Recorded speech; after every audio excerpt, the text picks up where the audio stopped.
Yeah, hi. In this video, we will be learning while loop and do while loop. Now, first we will understand, okay, what is the difference between while loop and do while loop. Now, in while loop, the condition will be checked first and then statement will be printed. But in do while loop, statement will be printed first and then condition will be checked. Now, what is condition and what is statement? We'll see through a syntax.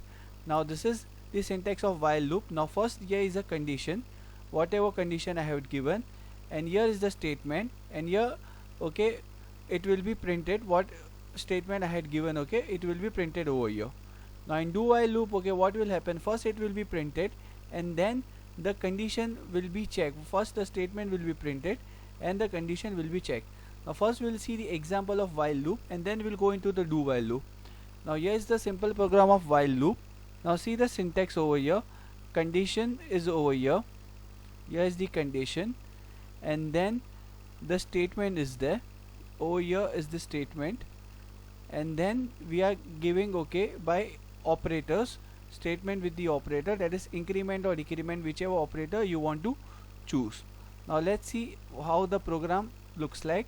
Now int I is equal to 1. Now 1 is stored in the variable I is less than equal to 10, then print I and it should be increment by 1. Now my value of I is 1, so 1 is less than equal to 10, yes, so it will print, okay, 1. Then now the I plus plus, because of the increment, now my I value is 2.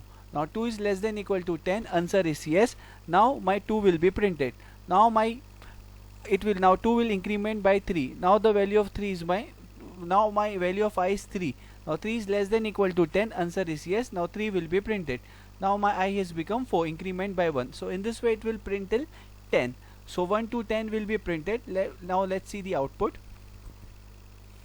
Yes, you can see the output. 1 to 10 has been printed because of the while whatever the conditions I have given it.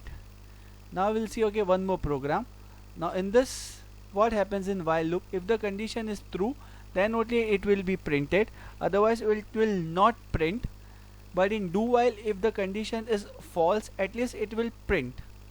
But in while loop, now let's say in this the condition is false. Now I is 1. Now I is not greater than 5. So the condition is false. Now if the condition is false, of course in while loop it will not be printed.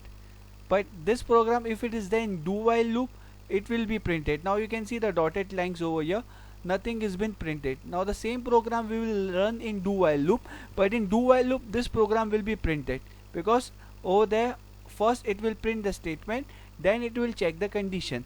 Now same syntax will run over here. I is equal to 1. Now do, okay, statement, while condition. Now in this, value of I is 1. Now I is not greater than 5, so the condition is false. So in while loop it was not printed, but in do while loop at least it will print. Let's see. Now it will print 1. Now same program we have checked in while loop, it was not printing, but in do while loop same program is printing, because it follows the rule. It will first print and then it will check the condition. But in while loop, first it will check the condition, then it will print the program. Now one more program we will do in do while loop. It's a very simple program. Now 0 is stored in my variable b. I have one more variable, that is a. Now the syntax is the same, do while loop, do, and now it is printing what? If you want to exit, press 0. Then next line, enter any number. Any number is stored in my variable a. Now I had entered any number. Now this I had given, okay, the square root ka formula. This logic you need to know. A into a. Now let's say I have written 2 into 2. Now 2 into 2 will store in variable b. Now what will be printed? Variable b. Now 2 into 2 value is right now 4. So 4 is not equal to or equal to 0. So the condition is true, it will be printed. Now let's say if I had pressed 0, what will happen? 0 is not equal to, but it is equal to 0. So what will happen? It will exit from my program. Press 0 to exit. Now let's see, let's execute the program over here. Now I had entered 2, so the value of 2 is right now stored in b. Okay, so now result is my 4. I can give, okay, as many as time till the square root will come, but if I will press 0, it will exit from my program. So in this way it goes on, this program. I hope you have understood this tutorial of while and do while loop. It's very easy, it's very simple. If you have any query, you can ask me.